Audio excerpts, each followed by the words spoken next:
AI in Hollywood has gone from contract sticking point to existential crisis. As the strikes grind on, actors and writers are worried about technology encroaching on their jobs. Adam Conover started to worry a few months ago that a computer could take his job. A comedian in Los Angeles, Conover created and starred in the TV show Adam Ruins Everything, and he serves on the negotiating committee of the Writers Guild of America, the union that represents Hollywood screenwriters. When the WGA entered contract negotiations with the studios earlier this year, Conover and his peers were focused on securing pay increases from streaming services they felt had devalued their work. Artificial intelligence was an afterthought or, at the very most, a lesser threat. But that changed when the studios declined to establish any rules limiting AI's use. The writers asked studios to promise not to use AI to generate scripts or train so-called large language models, such as the one behind ChatGPT, to spit out variations of their work. They also wanted to be sure that only humans received credit for scripts. Wary of making firm rules around a new technology, the studios instead offered to hold a series of conversations about it in the future. They wouldn't even discuss it with us, and that made us worried, says Conover, whose show, which debunked common misconceptions, ran on True TV from 2015 to 2019. It made me say, oh, these people actually are planning to use it to try to undermine us. Studios had a more substantial dialogue with actors in separate negotiations, trading proposals about the use of their digital likenesses. But while the studios said they'd given performers a groundbreaking proposal to protect them, the actors said the offer failed to address their concerns. Growing fear of AI has contributed to Hollywood's biggest labor dispute in 6 decades, since the emergence of TV raised issues about who would get what cut of programming revenue. Both writers and actors are now on strike, shutting down hundreds of film and TV productions. While AI isn't the most important issue in these labor negotiations, that would be money, the technology has turned a business dispute into an existential crisis. Creatives in the industry already say that they aren't banking enough from streaming services and that technology companies exploit their labor. Now they fear AI will eliminate their jobs entirely, replacing their voices and faces with computer-generated renditions. AI is already being used to create marketing materials, eliminate swear words and reduce the cost of visual effects. It won't be long before it might plausibly replace voice actors and extras.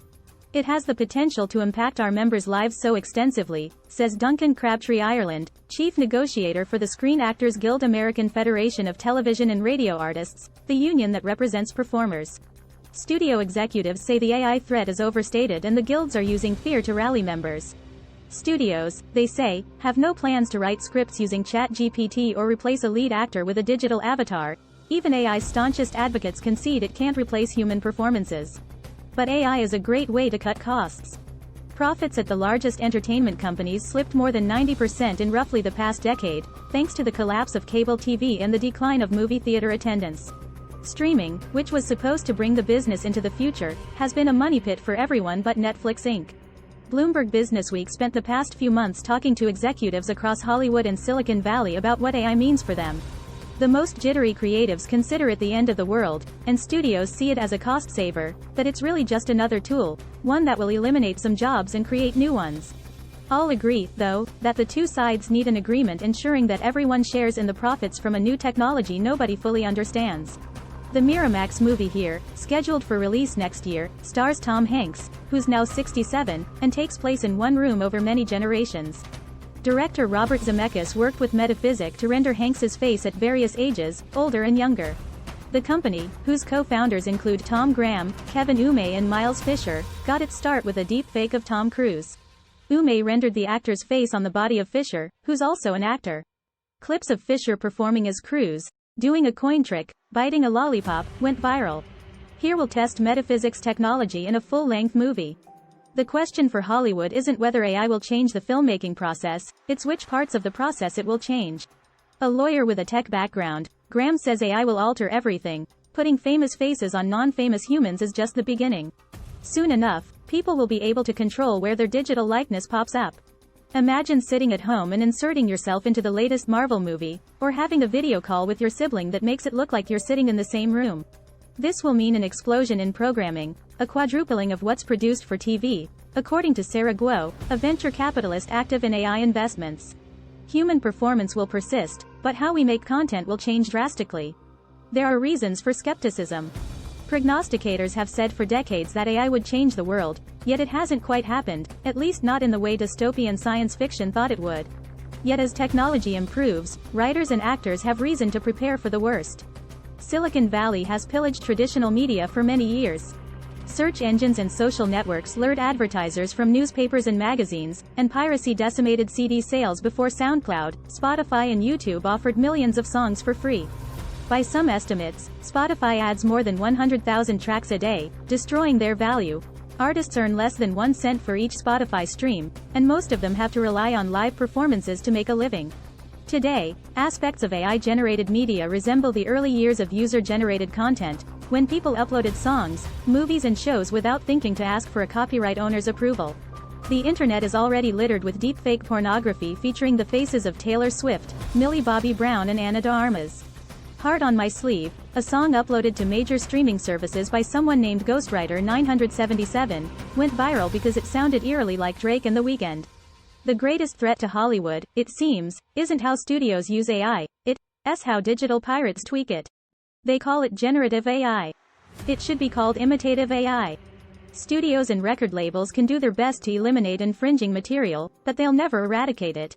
It took years of lawsuits, technological development and licensing negotiations before YouTube and similar platforms made peace with traditional media via revenue-sharing deals. Even now, record labels are fighting social networks over licensing, and piracy is responsible for billions of dollars in lost revenue. The legal fights over AI are just beginning. Getty Images Holdings Inc. sued a company called Stability AI Limited, which converts text prompts into images, for allegedly copying 12 million Getty works without permission. Stability declined to comment, though in testimony before Congress the company's head of public policy said it recognized the concerns. Visual artists sued 3 major AI companies for using their art to train large language models. Intellectual property law is clear. People have rights to control the publicity of their name, image and likeness, but the speed of technology is undermining our ability to effectively enforce those rights, says Hillary Crane, Chief Legal Officer at Hollywood talent giant Creative Artists Agency. Of course, fighting a new technology never ends well. So, the industry has to figure out how to protect and profit from its copyrights. Walt Disney county-de-aged Harrison Ford, with his consent, so he could look like a younger version of himself in the latest Indiana Jones film. These one-off experiments are about to be applied at scale. Almost every major studio already uses AI in some capacity, even if it's not talked about. Many works with a company near the beach in Santa Monica called Flawless, which offers a suite of post-production tools that save time and money. Deep Editor, for example, lets filmmakers move an actor's performance from one shot to another. If you have Margot Robbie talking behind a desk, say, you can decide to show her from a different angle without needing more takes. AI Reshoot lets filmmakers replace dialogue, as long as they have audio of the actor speaking the words. True Sync allows for dubbing in any language. Filmmakers can adjust the movement of an actor's mouth to make it look as if they're speaking the foreign words accurately. Flawless co-founder Scott Mann used these tools on his latest movie, Fall, to replace dialogue without going back to set. He eliminated several F words to ensure a PG-13 rating instead of an R. Reshoots that would have cost $1.5 million, he says, cost $150,000. Mann has directed films for more than 2 decades, specializing in low-budget action movies that rely on aging movie stars to draw viewers. Robert De Niro played a casino owner in the 2015 film Heist, and Pierce Brosnan played a one-time Russian revolutionary in the TV movie Final Score. Independently financed films such as these will look for any way to save money, and reshoots are typically a nightmare. To bring everyone back to set is a very costly, time-consuming business, Mann says. Flawless doesn't create what's called synthetic media, which would let it manipulate an actor to say something they didn't say during a shoot. But it doesn't disguise that what it does could eliminate jobs. In a sizzle reel for potential partners, it says current filmmaking methods are expensive and time-consuming, requiring hundreds of people. It promises to eliminate those costs, and, as a result, some livelihoods. But those jobs could morph into visual effects careers. The company, which also has an office in the UK, is expanding to a second floor in Santa Monica. As studios use AI more, actors and writers want guarantees about consent, control and compensation. They want studios to ask for actors' approval to use their image, give actors some control over how it's used and compensate them when they do use it. CAA is developing contractual provisions to create a marketplace for clients' faces and voices. The 92-year-old James Earl Jones, who's not represented by CAA, recently reached a deal with Disney to ensure he'll remain the voice of Darth Vader long after he dies. Not every actor has a powerful agent or attorney, however, which is where unions enter the picture. The studios started this year's labor negotiations intending to make deals with directors and actors before writers, as they have in the past. The directors obliged, reaching an agreement that improved payments when a TV show is streamed abroad. But the unions have varying goals. Writers want to ensure they get to spend more time on set, which is how they rise through the ranks to become showrunners. But that's not a concern for actors or directors. The actors need more money for their pension plan, while the writers' plan is doing just fine. Artificial intelligence is a thorny and unifying topic. AI popped up as a concern across all the guilds at the worst possible moment for the studios, says Kim Ben-Abib, county creator of HBO's The Brink. While all the guilds have different issues, the emergence of AI is something you hear about across town from everyone. In recent negotiations between studios and actors, Crabtree Ireland says, the sides traded proposals to govern the creation and use of digital replicas of actors. Studios already create copies of actors in case they die during a production. Paul Walker, who died during the making of Furious 7, appeared in certain scenes after visual effects artists used his brothers to help them craft shots. They also debated rules about synthetic performers and generative AI, which studios could use to create new work based on their libraries. Talks broke down in part over a clause governing extras, or background actors. Studios said they would get their consent to make digital replicas of them. Actors claimed there was a loophole that would let studios use a copy however and whenever they wanted. Studios said this wasn't true, that they would use the replica only in the initial project and seek consent, and pay the actor, if it was inserted into a sequel.